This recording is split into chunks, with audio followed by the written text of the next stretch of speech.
I think when you have the thing that you knew you were going to do for your entire life taken away from you, you have to refocus, and it's really hard to do that if you don't have faith that God has a plan for you. Welcome to the Jesus Calling podcast. Do you have a dream for your life that didn't pan out exactly as you had planned? Maybe something out of your control happened that made that dream impossible. Or maybe you made some choices that turned your life in a direction that wasn't in line with your hopes and goals. Though we can be filled with regret over dreams lost or deferred, God has another way of looking at those shifts in our lives, and He encourages us that He will always guide us to where He wants us to be. As we're reminded in Proverbs 19:21, many are the plans in the mind of a man, but it is the purpose of the Lord that will stand. Country music star Brett Young had dreams of being a pro baseball player until an injury halted his career. Sarah Jakes Roberts, daughter of Bishop T.D. Jakes, never imagined that she would become pregnant as a teenager, and for many years dealt with the shame and disappointment of not having her life turn out exactly as she expected. Each of these stories shows us that God can take our circumstances, no matter what they are, and still get us to where we can live the amazing life He has in store for us. Let's begin with Brett's story.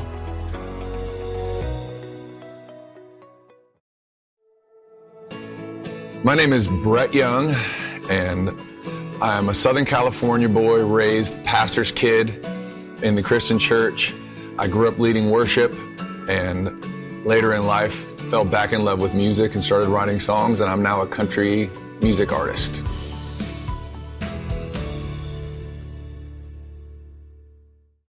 It wasn't until my sophomore year in high school that a senior on the baseball team who led worship every Friday morning asked me to come help him lead. And all that meant was I had to sit behind him, play a second guitar, and kind of stay out of the limelight. It went well. He asked me, really didn't ask me, he told me he was going to be out of town the following week and I had to lead on my own. So I'm a sophomore in high school, 700 kids sitting there looking at me, and I'm singing in public for the first time. That was my first experience. It was terrifying. I don't think it went over very well, but it went over well enough that when he graduated that year, that was my gig for my junior and senior year. So it made me fall in love with music. It got me over my stage fright at a pretty young age, and I think it served me really well years later when I picked the guitar back up and started writing, because it felt natural to get on stage and sing in front of people, and that was all born in the church and in Christian school. I played baseball my whole life, and I had an opportunity to play professional baseball out of high school, and it just seemed like the wrong decision. It seemed like taking the scholarship and getting an education was the right thing to do while playing baseball. And so I went all the way to Mississippi my freshman year from California, got a little homesick, came back, transferred around a bunch, and ended up at Fresno State. And things were going really good. Opening night of my first year there, about 5 minutes before start time, I'm in the bullpen. I throw a slider, I feel my elbow pop, and that was that.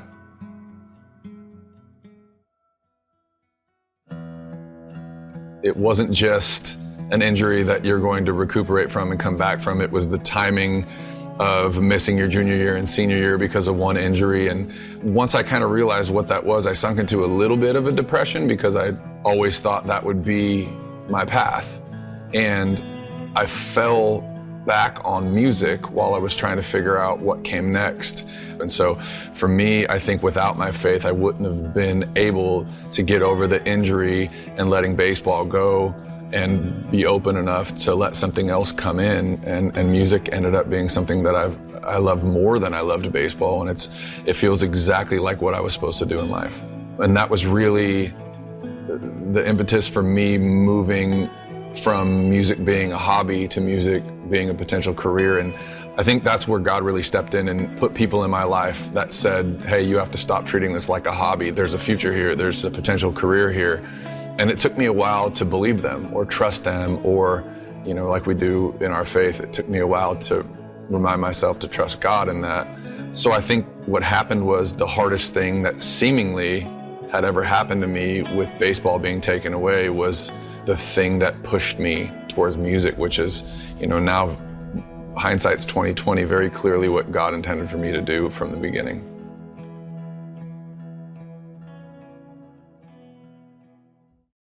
Music has been nothing short of a very long journey for me. I was one of the few guys in my group of friends in Los Angeles that were pursuing music that was actually making money in music. The problem was I was making money playing bars and restaurants, singing other people's songs to a bunch of people that didn't know I was there. And so after 10 years of quote unquote success, I hadn't met a record executive, I hadn't written an original song, I didn't really feel like I was doing what I wanted to do in music. And I decided that it was time at my age to switch gears and write songs for other people, because I wasn't going to be given the platform that I needed in order for people to care about my songs. So I moved to Nashville, started writing songs for other people, and then somebody needed to sing the demo. And so I would sing on the demo and we would pitch the songs to other artists. And within a couple months of living in Nashville, everybody wanted to know who the demo singer was. And I always say, if you want to make God laugh, tell him your plans. That's kind of how my situation worked out. I felt like I was a little too old to start a career, and I moved to Nashville, and God said, here you go, here's your career. And from that moment on, I made writing songs important, and I made being authentic in my songwriting important, because I feel like that is the only way to connect with your fans. You don't get time to go meet every single one of the 1,000 people that come out every night. So the only way you have to connect with them is to show them who you are through your songs. And so I've spent my career from the moment I was given that platform trying to make sure everything I said was true and a real life experience for me that I could connect with, so that I didn't have to feel like I wasn't being genuine when I was asking them to connect every night. And I feel like it's worked, and I feel like that's the reason that I've been able to have a really close connection to all my fans. You know, moving forward, for me, I feel like that's the brand, and that's something that I will always nurture and make sure that whatever you're getting from me is always a very clear picture of where I'm at in my life and who I am as a person. My wife and I met in Arizona. She was going to Arizona State. It wasn't easy. There was a little bit of an age gap. We fought through a lot of things. And when we finally figured out that we were ready and it was time, we had the conversation. This is marriage and children. Are we committing to that? And we were both ready, and it was perfectly God's timing. And I can't imagine life without her. She's my best friend and my partner in life and business and everything. And she makes me a better person. And that's exactly how I feel about our first little baby girl, Presley. I think, you know, having a kiddo, there's no book on how to do it, because every kid's different and every parent is different. But all I've seen from my experience is how my love for her pushes me to be a better person every single day. And I think that has to be God's plan in the whole structure of parent-child relationships, because it's my job to mold her into who she's going to become. And luckily my wife's job too, and she's better at it than me. But knowing that and respecting and appreciating that responsibility, I just watch myself change every single day as she grows. And it inspired a song of mine that I wrote called Lady, which was my most recent single at country radio. And that song inspired a book, I Love You, Little Lady. And I think the big inspiration for that was seeing the stacks of children's books in my daughter's room and thinking about how everyone has a different message, and how I had a song that was a very clear message that I wanted to give to her, and that was that your mom is incredible. And if you have any questions at all about what to do and who you're supposed to become, you can look to your mom for that. And we thought it would be a beautiful idea for a book, and we're so excited. We hope that it's something that resonates with everybody that reads it.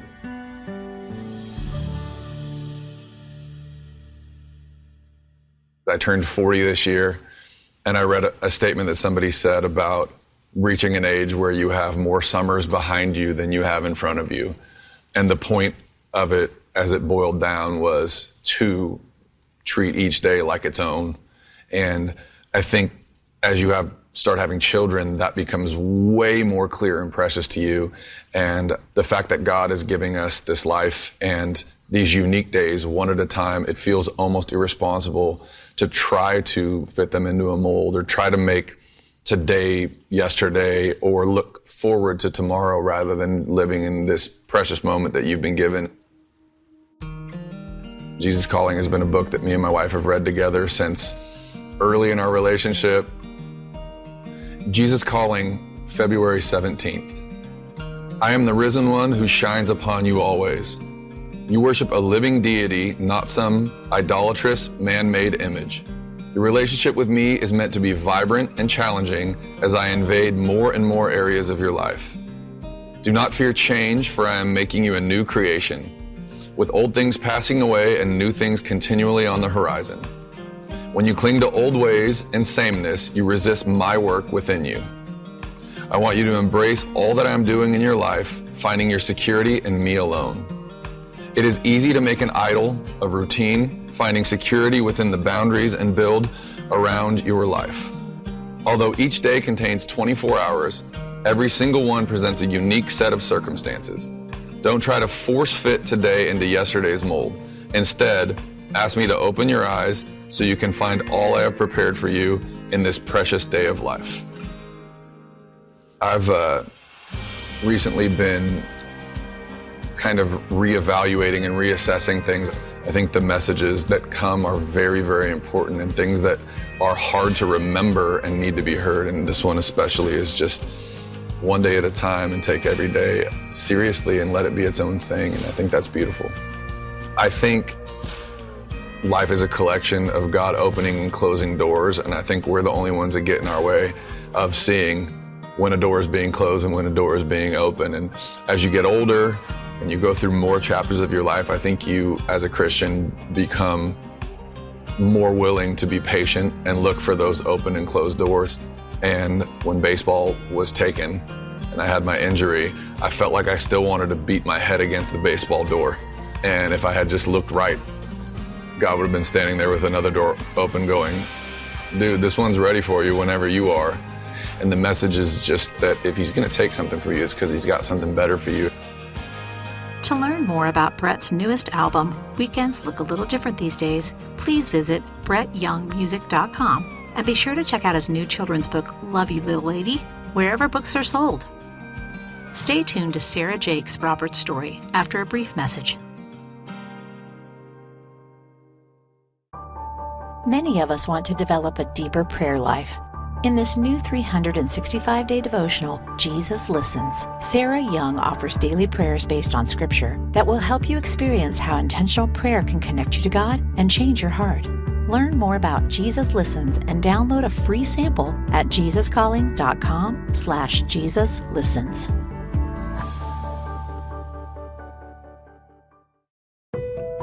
Sarah Jakes Roberts grew up in a mega-church environment as the daughter of the legendary Bishop T.D. Jakes. As she approached her teen years, Sarah wanted to so badly fit in and made some choices that would have an influence on her life for years to come. The shame from those choices kept her away from her goal of ministry because she thought her mistakes were beyond recovering. It wasn't until she realized she was living under a cloud of shame that was her own choosing that she decided that it was time to allow herself to move out from under that cloud and dare to evolve into a new way of thinking where she was able to restore her faith and pursue ministry, where she is able to tell other women they are not the sum of their mistakes and that they can be redeemed by God from their past. My name is Sarah Jakes Roberts. I am the author of Woman Evolve and the founder of the movement of the same title. I'm also the co-pastor of the Potter's House 1 LA and Denver. Family is the most important thing to my parents. My dad always says you can always find another pastor, but you can only have one dad. It was a major culture shock to go from a family church to what we, I guess, now have coined as a mega church. And in the midst of that, I think that I felt a need to fit in, but wasn't quite sure how I would actually fit in. And so I ended up trying to fit in with other people who were uncertain and unsure and insecure, and in the process of connecting with those people, found myself pregnant at 13. I had my son at 14 years old, and from there decided to completely stay away from anything that looked like ministry and even God, because I wasn't sure that there was a place for a girl who had made such a big mistake that I thought was beyond recovery. My dad shielded and protected me. My mother made sure that I never felt so isolated from love, that I didn't see that she was willing to walk this journey with me. And she just held my hand, sometimes crying, sometimes weeping for, maybe the dreams that she had for me as her daughter, but always present, always there. No one dreams when you are holding a little baby, no one dreams that I hope she gets pregnant at 13. And yet when that became their reality, my parents were courageous enough to create a new dream for me. And that dream included restoration and redemption. So they were there.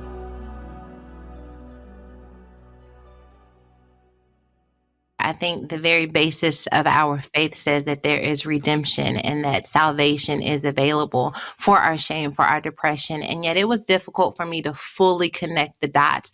It took a step of faith for me to believe that maybe that applied to me too, not just the woman who's on the other side of the pew or my neighbor, but this same redemption is available to me. And I started walking that out in faith. And through that process, 10 years of going back and forth, I finally kind of hit this point in my life where I had to ask myself, is this how you're going to continue to live your life, under this cloud of shame, or will you dare to evolve? And that's the journey that I've been sharing with women ever since. God has faith in women, but the question is, do we have a culture and society that reflects God's heart for women? And what are we willing to do to step into what God already gave us? And we have to shed shame and fear and pride and ego in order to step into that. And I feel like that's my calling, is to help women step into that power.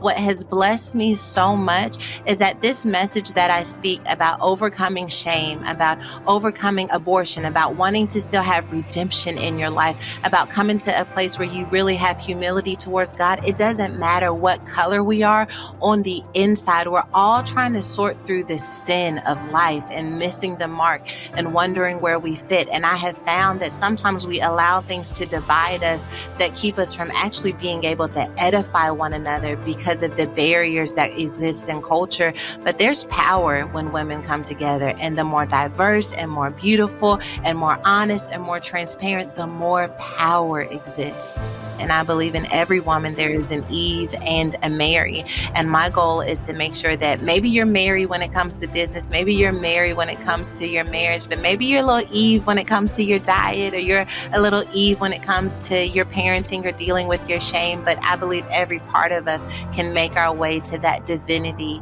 where we are able to manifest God's vision for our life. We have such a culture that pushes us on self-care. You gotta get your nails done. You need to work out. You need to take care of yourself. They call that taking care of yourself. For me, what's most important to me is soul care.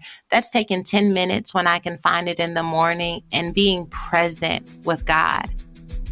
God's presence is always available to us, but sometimes we are present in our life so much so that we miss out on God's presence. And so I take as much time as I can. Sometimes it's 10 minutes, sometimes it's an hour, and I choose to be present with God. But there are moments, even when I'm driving in my car, where I don't just let myself just drive. I choose to be present with God. And in that time, I'm able to center myself. I'm able to tap into His peace, into His power, into His vision and bread, that daily bread for the day. I love Jesus Calling and devotionals like this in general because, one, it gives us something to look forward to. A lot of times we feel like we want to be closer to God, but we don't know how to start, and I don't know what I'm looking for when I read the Bible. But to have this guided assistance, and this is for someone who is a Bible scholar or someone who is brand new to the faith, to be able to look at the scripture from a different perspective and to come to it every single day and be reminded of the promises of God, the ability that is available to us, I think is so powerful. When I see the seed of God still at work in the next generation, it quiets my worry to know that there is a harvest of God that may not yet be revealed, but is certainly in the ground, that gives me so much peace. I think that God made us sensitive. And so I believe with sensitivity, that direction will be revealed. With sensitivity, empathy can emerge. And so I'm praying for sensitivity for everyone, for myself, sensitive to what I'm supposed to do today, what I'm not supposed to do today, sensitive to the messages that I want to put out in the world. And I'm praying that God will continue to raise up other people who are sensitive enough to pause, and reposition when necessary. And our goal with the time that we have here is to stop the spread of darkness, to stop the spread of shame. And if we think about our lives as an opportunity to stop the spread, even if we keep one person from contracting it, that's one person who doesn't have to deal with it. That is important. And so, yes, you are just one person, but it only took one person to change any industry. It only took one person to break down any barrier. And so what can you do in your community? What can you do for your family? There are people in your family who need to see another way of doing life. There are people in your family who need to see another way of handling money, a different way of handling marriage, a different way of communicating. And yes, you are the one person that could change everything. You can find Sarah's latest book, Woman Evolve, Break Up With Your Fears and Revolutionize Your Life, wherever books are sold. If you'd like to hear more stories about people whose broken dreams were redeemed by God, check out our interview with Pastor Matthew Barnett. Next time on the Jesus Calling podcast, we'll talk with Ben Corson, the founder of Hope Generation, who has a global TV and radio program and is the best-selling author of the book, Optimist Fits. Ben shares how he struggled with depression several years ago and how he advocates for more compassion and understanding for those who have experienced this illness. There is such a stigma and taboo in the church attached to depression. We've got better over the last 10 years, but we need to eradicate this thing entirely, which is basically, okay, I just like to remind people, like, when it comes to buying into this false narrative that if you struggle with mental health, you must be sinning or doubting because you just got to believe God's on your side.